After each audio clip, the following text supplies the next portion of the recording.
Morning to all of you. I am Dr. S. Arhak. In continuation of my earlier lecture on alkyl and aryl halide, today I will start the preparation of alkyl halides. Preparation of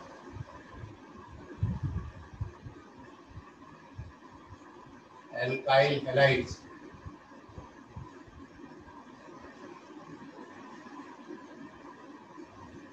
There are several methods of the preparation for the alkyl halides.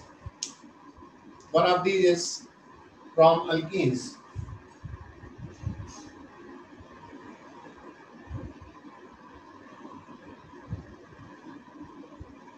Alkenes, as you already know that these are the unsaturated hydrocarbons containing carbon-carbon double bond, and these when react with halogen acids, they form corresponding alkyl halide. So we can represent this reaction by taking the example of ethene, CH2 double bond CH2 HBr. This will give you CH3CH2Br. This is your ethene, and this is your 1-bromoethane or ethyl bromide. Now the alkenes are of two different types, and these two different types of alkenes are symmetrical and unsymmetrical.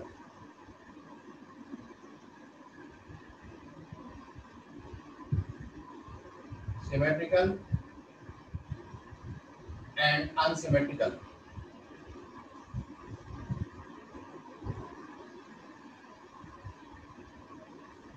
The symmetrical alkenes are those in which the double bonded carbon atoms are attached with the same number of hydrogen atoms, as for example CH2 double bond CH2 or CH3CH double bond CH single bond CH3. Both of these are examples of unsymmetrical alkenes. First is your ethene and the other is your butene. In case of unsymmetrical alkenes, the double bonded carbon atoms are attached with two different number of hydrogen atoms. That is, different number of hydrogen atoms are present on the double bonded carbon atoms. As for example,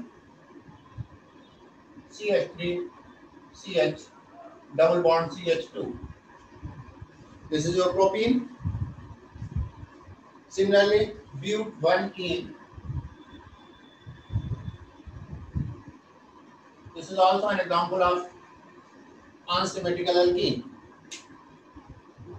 Now, the reaction of alkene with halogen acid is an electrophilic addition reaction. And why is it called as an electrophilic addition reaction? I will tell you just now. Now, before that, we see that since there are two different kinds of alkenes, symmetrical and unsymmetrical alkenes, in case of symmetrical alkenes, the double bonded carbon atoms are attached with same number of hydrogen atoms. So, if we write the reaction of butene,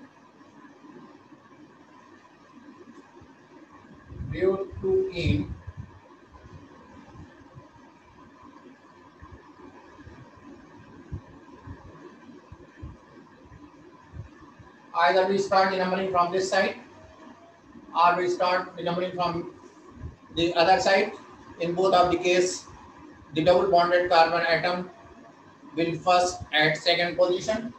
So if HBr or HCl or HI is added, then if C is your chloro, if it goes on second carbon atom, it will become CH3CH2.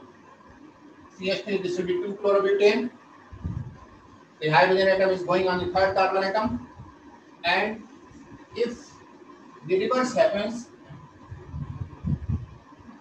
then also the same compound will be obtained. That is, the hydrogen as well as the chlorine atoms, or in general hydrogen as well as the halogen atoms, both can go on either of the double bonded carbon atom. The product will remain same. But it is not so in case of unsymmetrical alkenes.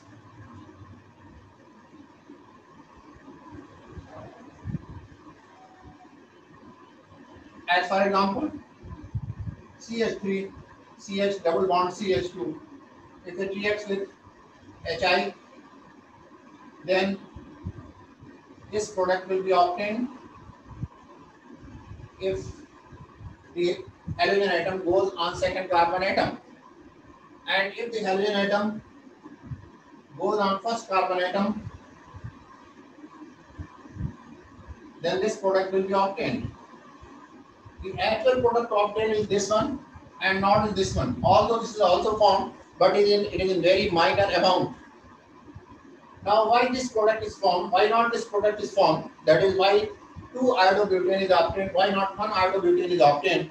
This can be answered on the basis of Marconi-Cox rule.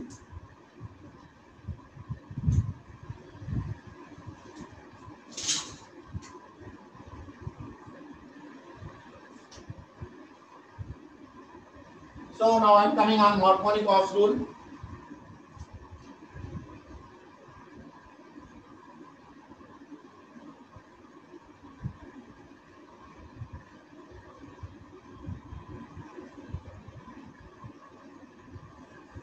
It states that in case of the addition reaction of the unsymmetrical alkene with halogen acid or any unsymmetrical reagent, the halogen atom or the negative part of the unsymmetrical reagent gets attached with their double bonded carbon atom, which contains comparatively lesser number of hydrogen atoms.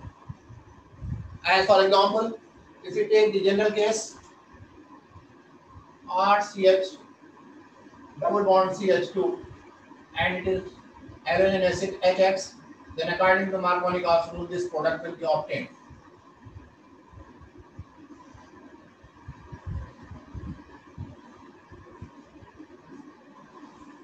That is, the halogen atom in this case is going on second carbon atom. Now the question arises that why is it so?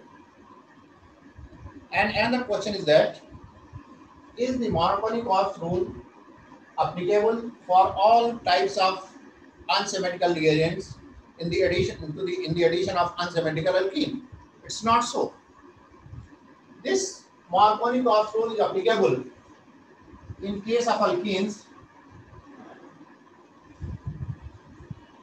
In case of alkenes unsymmetrical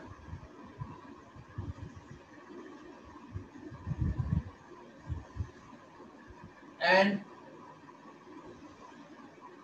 double bonded carbon atom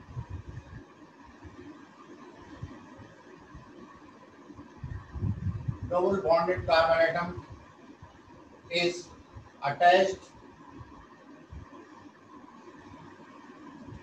with a group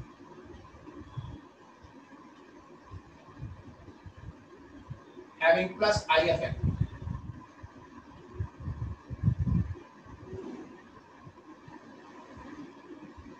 Now you see in this case that this double bonded carbon atom is attached with R, which is showing plus I effect, and that's why Marconi-Cox rule will be applicable here.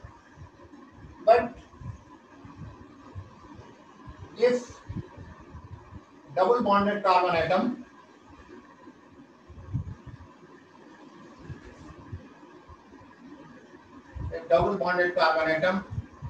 is attached with a group showing minus I effect, the rule is not applicable.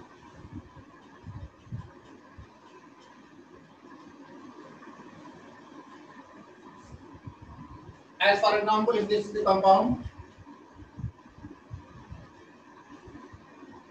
so in this case, anti-Marconi-Cox rule will be observed.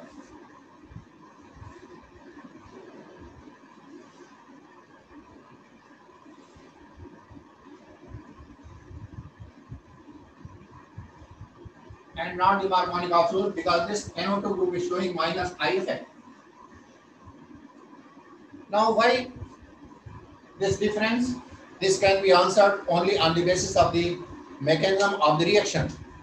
So let us now see that what is the mechanism of this reaction. As I have told you that this is an example of electrophilic addition reaction.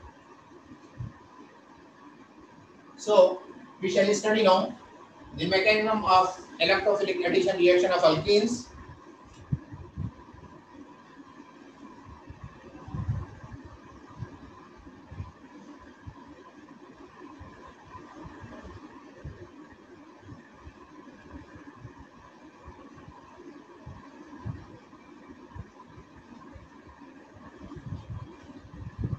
Reactions of alkene.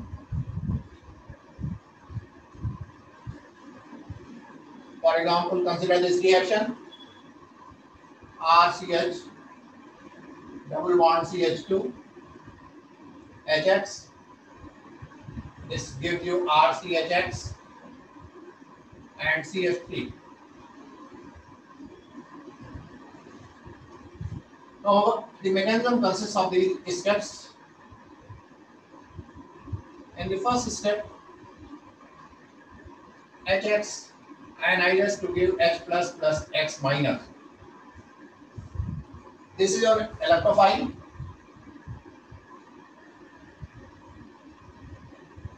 And this is your nucleophile.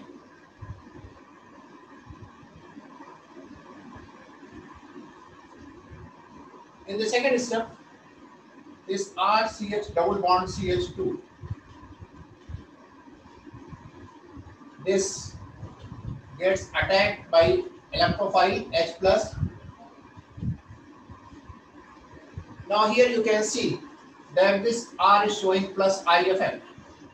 Plus, due to plus I effect, this electron pair forming the alkyl carbon bond will be pushed in the forward direction, and that's why this pi bond, which is loosely bonded in comparison to that of the sigma bond, or it is a weak bond in comparison to that of the sigma bond, will get shifted at this carbon atom, that is at the first carbon atom, and it will acquire negative charge. That is, this will be the case. This will acquire negative charge, this will acquire positive charge, and if it is so, this electrophile will be attacked at this carbon atom. So this we can represent like this. This pi electron pair, this takes this electrophile RCH plus CH3. This is a carbonium ion.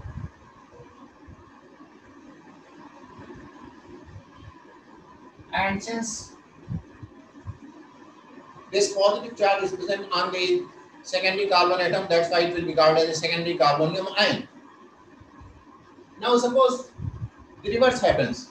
That is, if pi electron gets shifted here, then H plus will come at the second position, and this CH2 will get positively charged. And if CH2 gets positively charged, then since positive charge will be present at the primary carbon atom, the primary carbonium ion will be formed. So in this case, there is formation of secondary carbonium ion, while if the reverse happens, there is formation of primary carbonium ion. And you will be knowing that secondary carbonium ion is more stable in comparison to that of the primary carbonium ion. That's why the formation of this carbonium ion is favored. Now, this is your slow step, that is the rate determining step. And in the next step, this RCH plus CH3 gets attached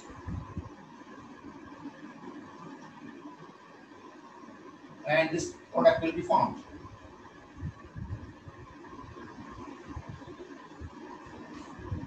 So this would be the mechanism of this electrophilic addition reaction according to Markovnikov's rule.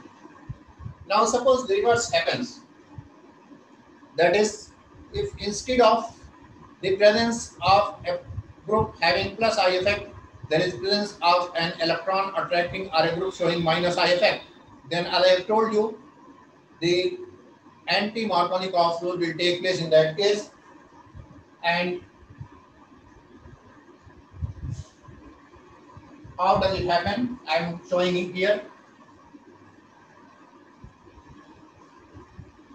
Suppose your group is NO2CH double bond CH2 plus H plus. This is showing minus I effect, and due to this pi electron will get shifted here, and therefore the product form will be your NO2 CH2 CH2 plus, and this NO2 CH2 CH2 plus will be attacked by X minus, and this product will be obtained.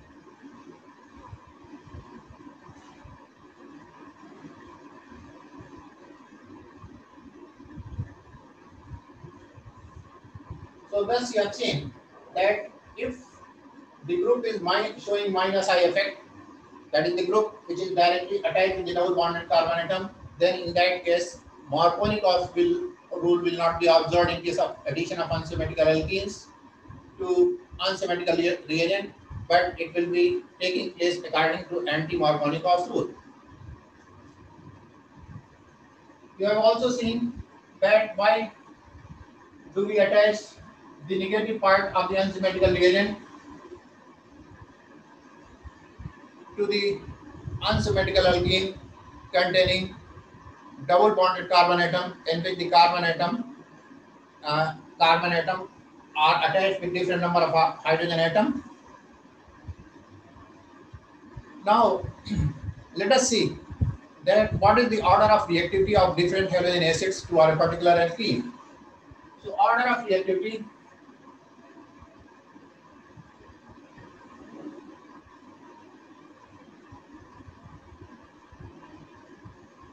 of different halogen acids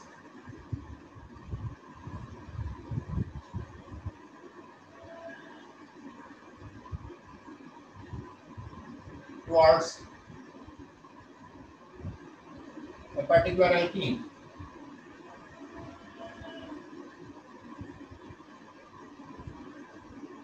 The decreasing order is like this.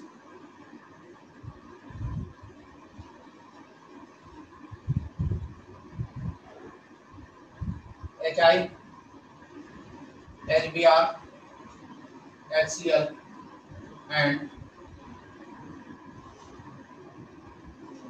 HI, HBr, and HCl. Now, why is it so? Why is HI most reactive and HCl is least reactive towards the reaction with alkene or towards the electrophilic addition reaction of alkene with halogen acids? You know, among halogens, chlorine, bromine, iodine, this iodine has largest size. And on account of largest size of the iodine atom, this HI bond distance will be greatest and bond dissociation energy will be least, and therefore it will have greatest tendency to give H plus ion. And since in the electrophilic addition reaction, the first step is the addition of proton to alkene.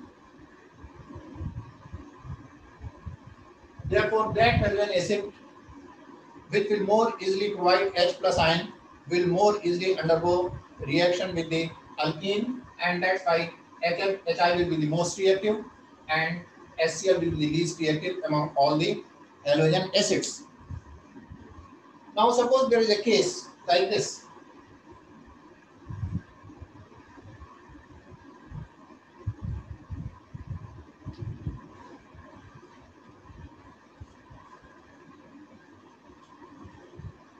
Suppose your alkene is CH3, CH3, CH double bond CH2, any halogen acid, in general I may take HX. What will be the actual product formed? In the first look it appears that X will come here, H will come here, and the product form will be your 2 halo 3-methyl butane. This is your 3-methyl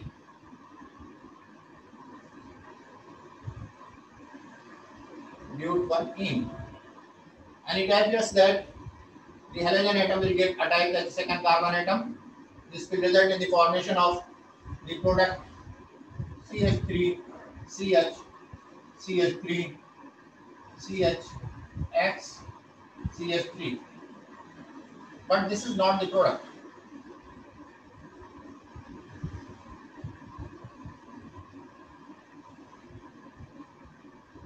Why is it so?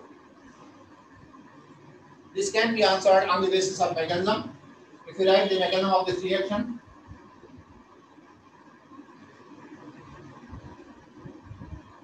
this HX gets ionized into H plus and X minus,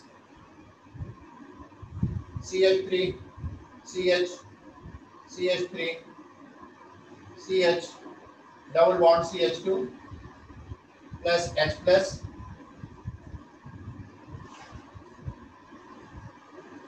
This H plus will get attached here at the second carbon, at the first carbon atom, resulting in the formation of CH3, CH, CH3, CH plus CH3. In this case, the positive charge is present at the second carbon atom or secondary carbon atom. Therefore, it will be a secondary carbonium ion. Now, in this step, that product is formed, differentially formed, which is more stable. And if you compare the reactivity of primary, secondary, and tertiary carbonium ion, we find that the tertiary carbonium ion is the most stable, while the primary carbonium ion is the least stable. Therefore, in this case, 3 elements will take place.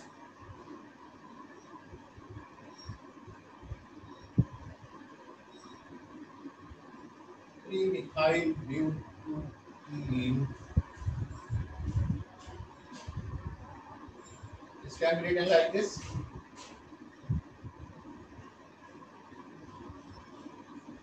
CH plus CH3. Here 1,2 hydride shift will take place. Hydride shift. That is this H.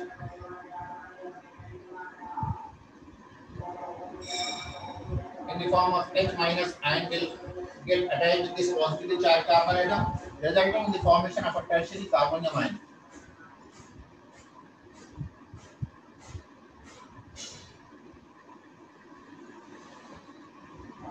This is your secondary, this is your tertiary. And since tertiary carbonium ion is more stable than secondary carbonium ion, therefore this product will be obtained. And now the attack of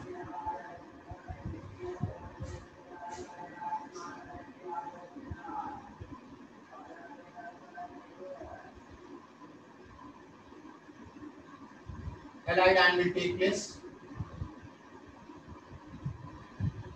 and this will result in the formation of CH3, CX, CH3, CH2, CH3. So this will be the actual product. This is your hydrogen. So it will be your 2-halo 2-methyl butane. 2-halo 2-methyl butane.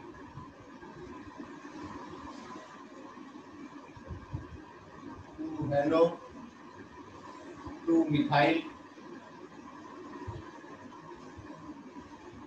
butane. Here it was your 2-halo 3-methyl butane. So instead of the formation of this product, the formation of this product will take place. Now, one more question is there, that these alkenes undergo electrophilic addition reaction, and why not electrophilic substitution reaction?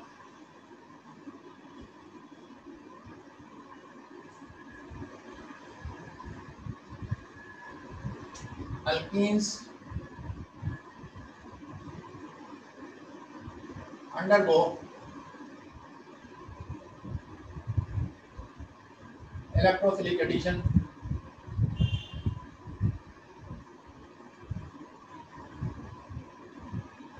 and not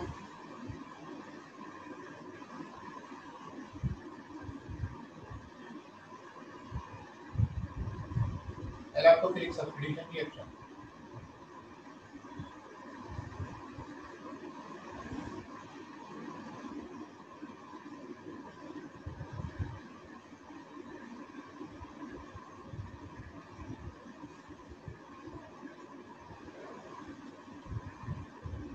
In the same,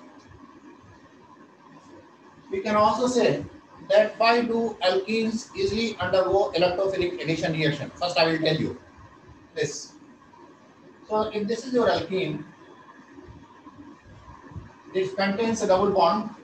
This is your sigma bond, and this is your pi bond.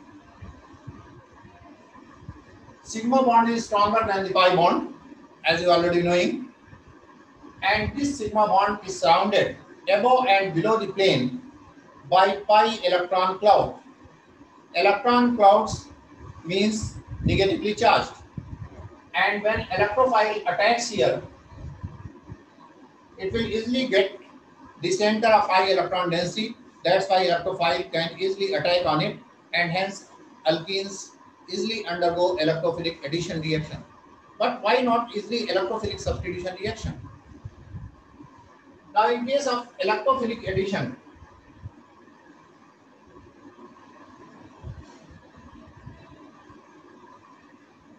two cases happens. First, pi bond between carbon is broken,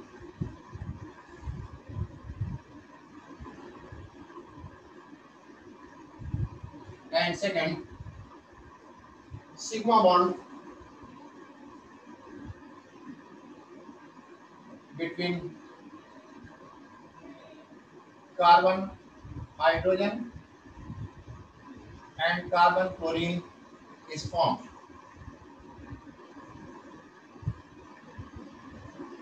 These two things will happen. This pi bond will be broken, in which the energy will be absorbed, and this carbon hydrogen and carbon chlorine bond or carbon halogen bond will be formed, in which energy will be released. If in electrophilic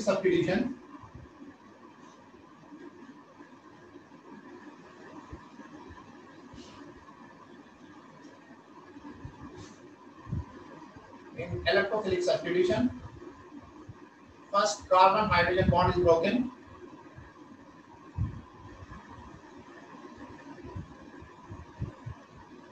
and second, carbon chlorine or carbon halogen bond is formed.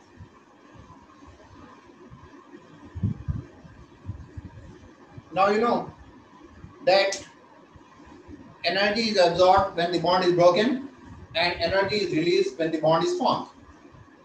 In this case, pi bond between carbon bond is broken, and here carbon hydrogen sigma bond is broken. Since pi bond is weaker in comparison to that of the sigma bond, that's why here energy absorbed will be less. Energy absorbed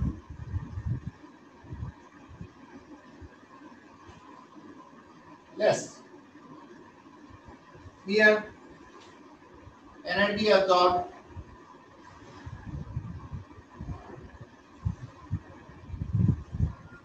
is more. Another point is that here two bonds are formed, sigma bonds. One is carbon hydrogen and one is carbon chlorine bond. So more energy is released.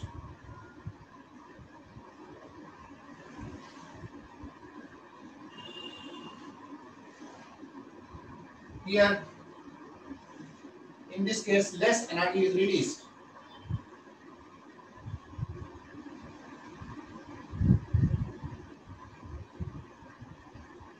Now, if we see all these factors, we find that during electrophilic addition reaction, the amount of energy released is more in comparison to the amount of energy released in the electrophilic substitution reaction of alkane. It is much larger in comparison to this case. and you know that that product is facilitated or formed in which the energy release is more or which is thermodynamically more stable, and that's why alkenes easily undergo electrophilic addition reaction and not show electrophilic substitution reaction. One more point I want to clear you here, that when unsymmetrical alkenes are reacting with an unsymmetrical reagent, the addition takes place according to Markovnikov's rule, and as for example in this case,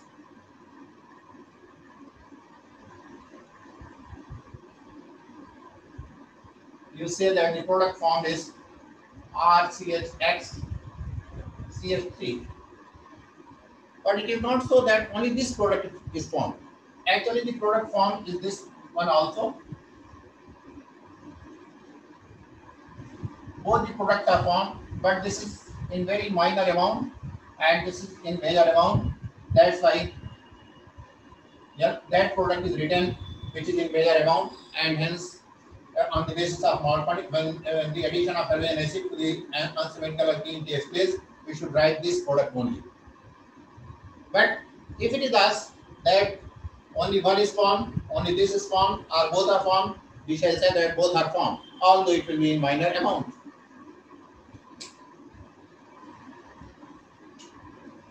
Now, whether HCl, HBr, or HI is added to an unsymmetrical alkene, the product formed will always be same. But in case of HBr,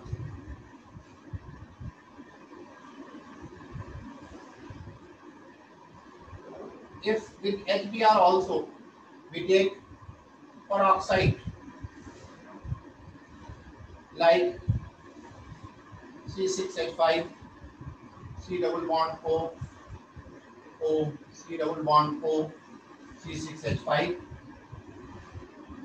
This is your benzoyl peroxide.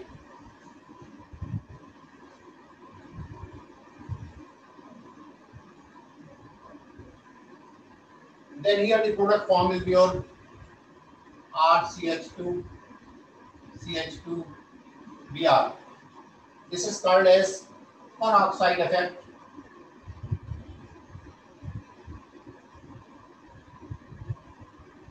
or Parash effect.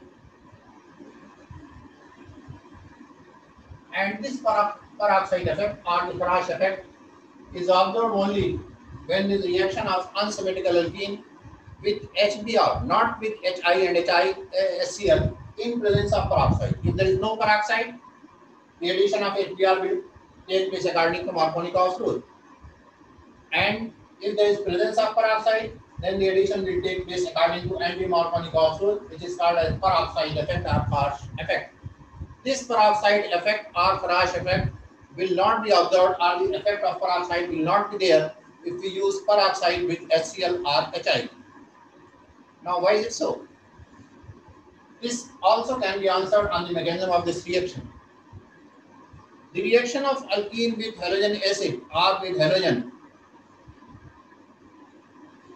at normal temperature is an example of electrophilic addition reaction. But the reaction of alkene with HBr in presence of peroxide is an example of free radical addition reaction.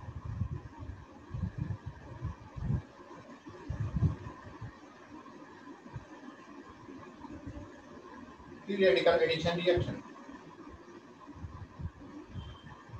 And this will have different mechanism from that of electrophilic addition reaction. So let us see now what is the mechanism of free radical addition reaction. Taking example of an unsymmetrical alkene. Suppose your unsymmetrical alkene is propene, that is reaction of protein with HBr in presence of peroxide. As I have told you, this is your free radical addition reaction. And all the free radical reactions involve 3 steps. And these steps are known as initiation, propagation, and termination. So these involve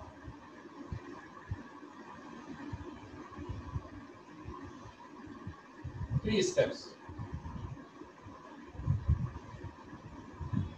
First is initiation, second is propagation, and third is termination, where the reaction is finished. Now, as the name indicates, initiation, in this case, there is formation of free radical. So, let us take this initiation step.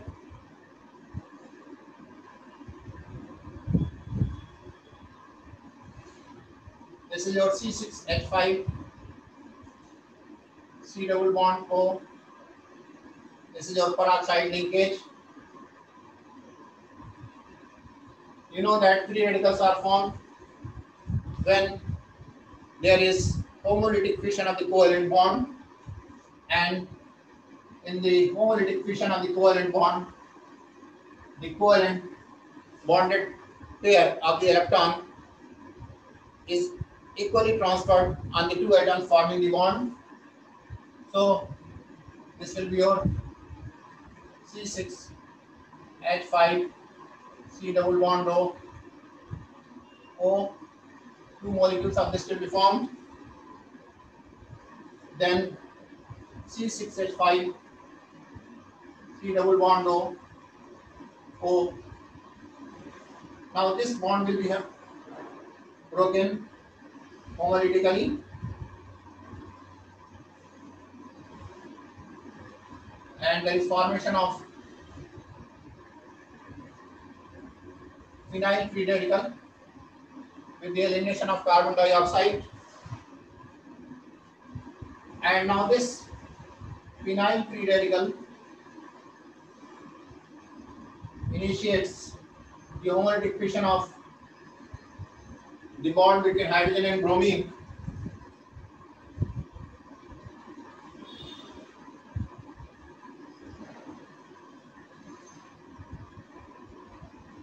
And this will result in the formation of benzene plus bromine free radical.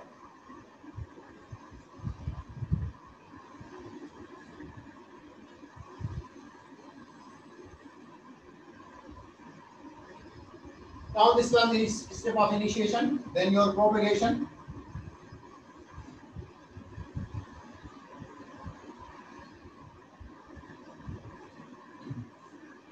This is your CH3, CH, double bond CH2 plus Br, bromine free radical. This carbon-carbon bond will be broken homolytically, and this will result in the formation of CH3, CH, CH2Br. This is your secondary alkyl free radical. There is not the formation of primary alkyl free radical because secondary alkyl free radical is more stable in comparison to primary, and tertiary is much more stable in comparison to secondary and primary. Now, this CH3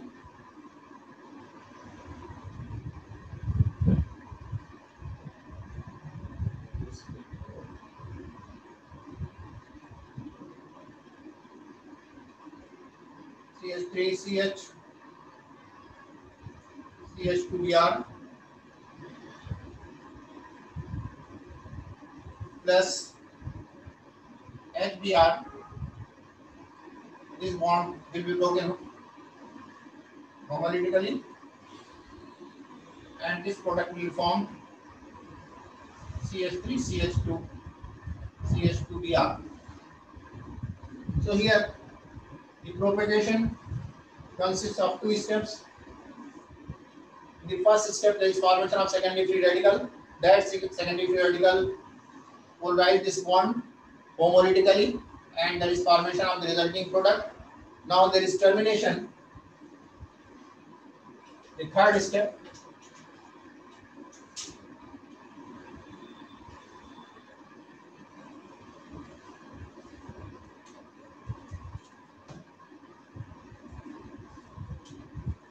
Termination.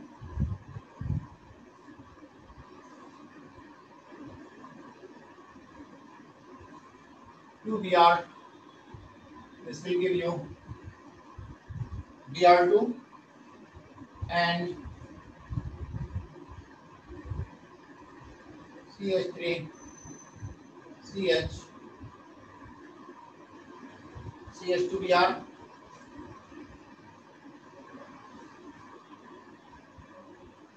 plus another free bromine free radical. This will result in the formation of CH3 CH2Br CH2Br, and not only this, but this CH3 CH CH2Br, this one, two molecules of these free radicals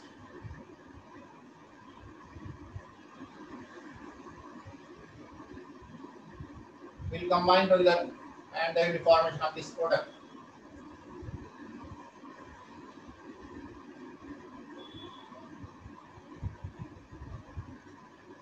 So in termination step, these three products are obtained: bromine molecule, 1,2-dibromo-propane and 2,3-dimethylbutane. Now my question was that why in case of use of peroxide we observe we get 1-bromopropane as the main product.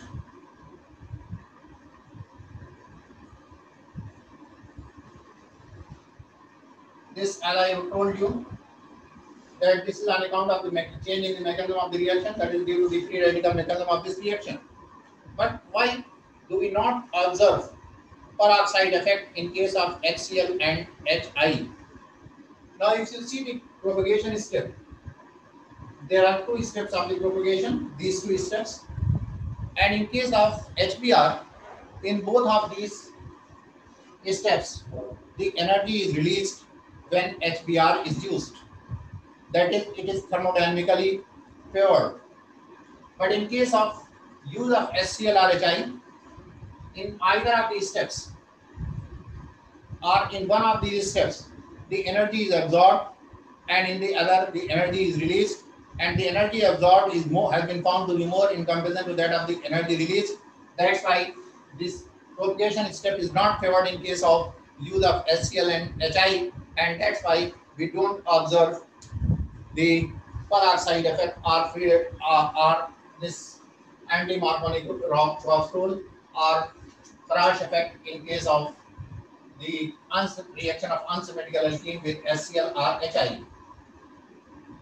Now this was the first method of preparation of the alkyl halides from alkene.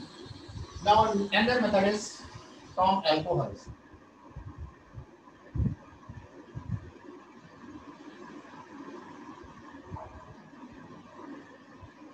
You know that alcohols are the compounds which contain the functional group OH, and if OH is to be replaced by Cl, the reagent which can be used will be ZnCl2. Cl, OH can be replaced by Cl by using PCl5. Similarly, OH can be replaced by Cl by using PCl3, and OH can also be replaced by Cl by using SOCl2, hyaline chloride.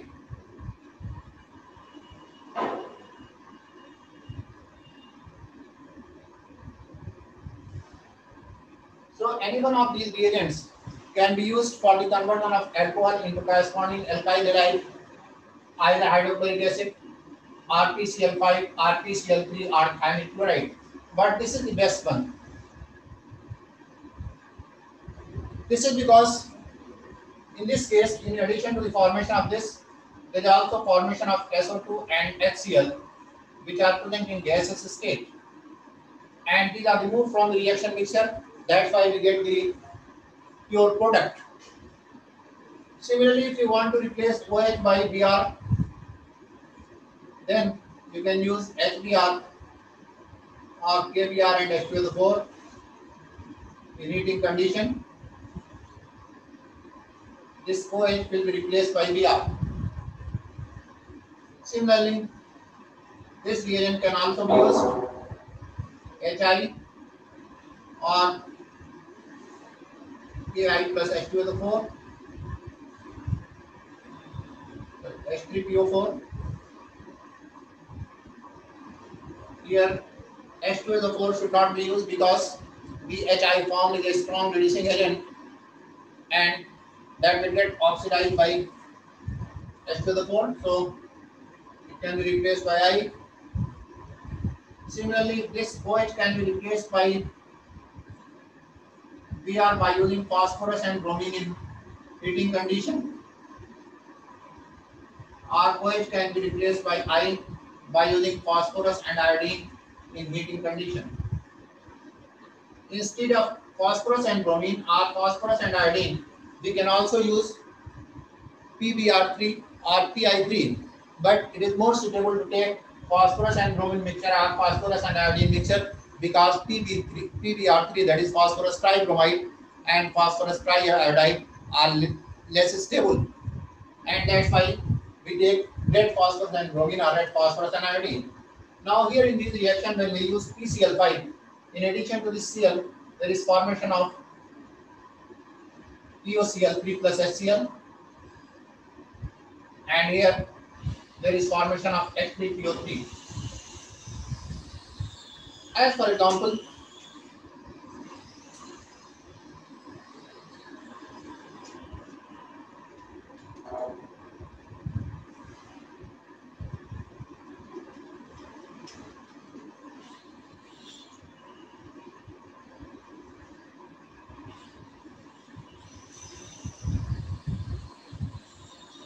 if it is your CH3CH2OH,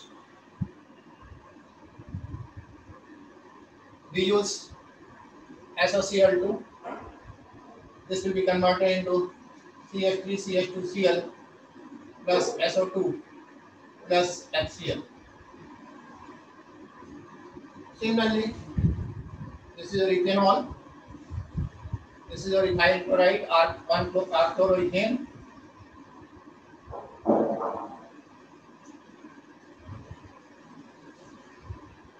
If it is your phosphorus and bromine, you will get CH3CH2Br or bromoethane.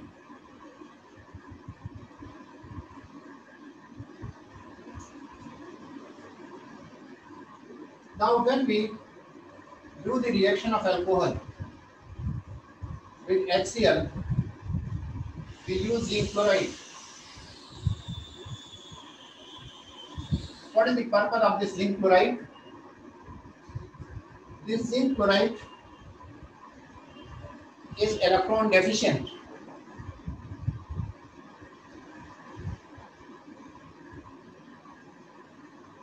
And due to its electron deficient nature, you are seeing here that this is carbon oxygen bond is breaking here.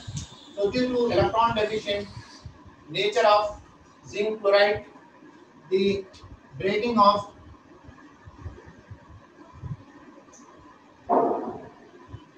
carbon oxygen bond is facilitated. That is, it becomes easy. That's why it is better to use zinc chloride. But if you use secondary or tertiary alcohol, then there is no need to use zinc chloride because they are already more polar in comparison to primary alcohol. Now, what kind of reaction is this reaction of alcohol with hydrochloric acid or hydrochloric acid or hydroiodic acid.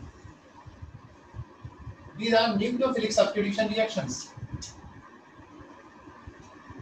So reaction of alcohol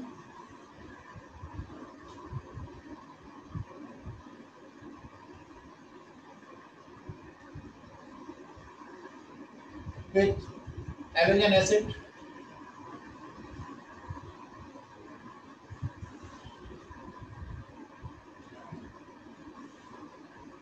is nucleophilic substitution reaction.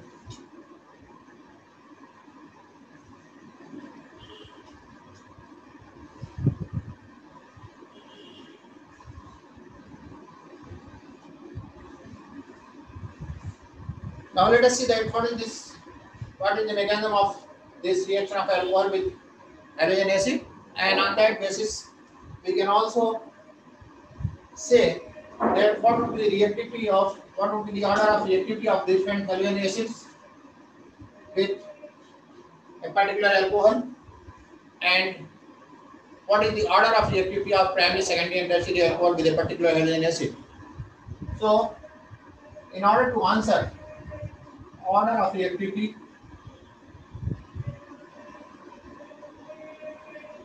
of different halogen acids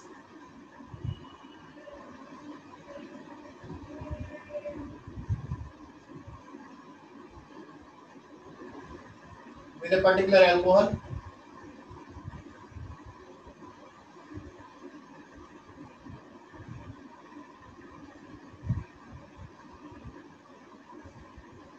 will be on HI, HBr and HCl.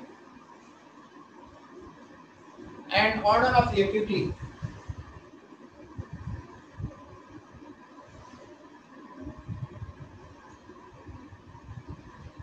of primary, secondary and tertiary alcohol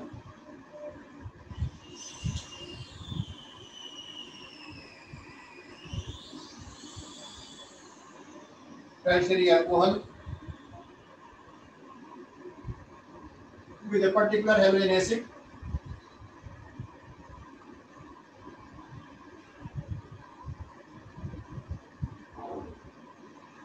this will be tertiary is mostly active, then secondary and then primary. But why is this so? This can be answered on the basis of the mechanism of the reaction of the alcohol with halogen acid. So let us now see that what is the mechanism of reaction of alcohol with halogen acid.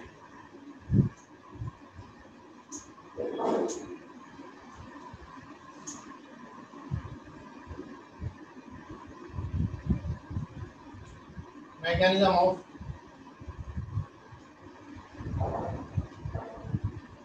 reaction of alcohol with halogen acid.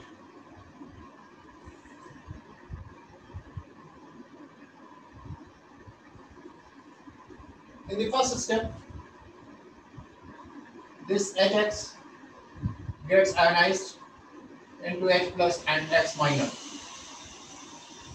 Now in the second step, this is the ROH.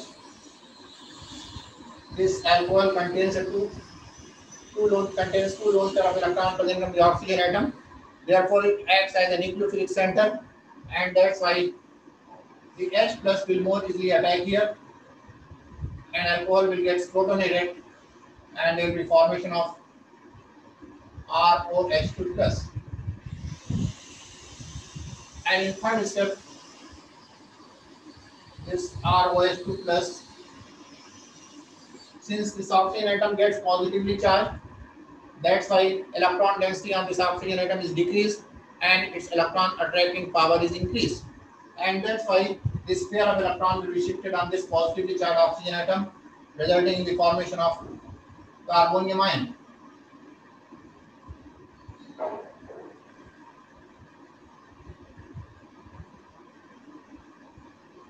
And this carbonium ion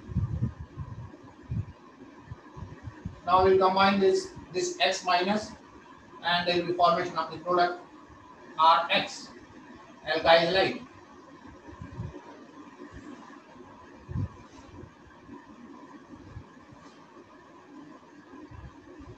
Now, both the questions can be answered on the basis of this mechanism of this reaction. First, the order of reactivity of the halogen acids with different alcohol, and the second was the order of reactivity of primary, secondary, and tertiary alcohol with a particular halogen acid. Among HCl, HBr, and HI, this iodine has larger size. And on account of this, when we move from HCl to HI, the hydrogen-halogen bond distance increases, bond dissociation energy decreases, and due to decreasing bond dissociation energy, tendency to give H plus ion increases. And since in this step there is protonation of alcohol, actually this is the first step. There is protonation of the alcohol. Therefore, that acid which will provide H plus more easily will be more reactive towards the alcohol. And since HI has greatest tendency to provide H plus ion, that's why the reactivity of the alcohol with HI will be maximum, and with HCl it will be least. Now there was another question, that order of reactivity of primary, secondary, and tertiary alcohol with a particular halogen acid, and in this case tertiary alcohol was found to be most reactive and primary alcohol was found to be least reactive. This can also be answered on the basis of this mechanism. You see, in the second step there is formation of carbonium ion, and reaction always proceeds towards that stage where there is formation of more stable product. Among primary, secondary, and tertiary carbonium ion is the most stable, and tertiary carbonium ion formation will take place from tertiary alcohol. That's why tertiary alcohol will be most reactive, and primary alcohol will be least reactive towards a particular halogen acid. Now let us take one more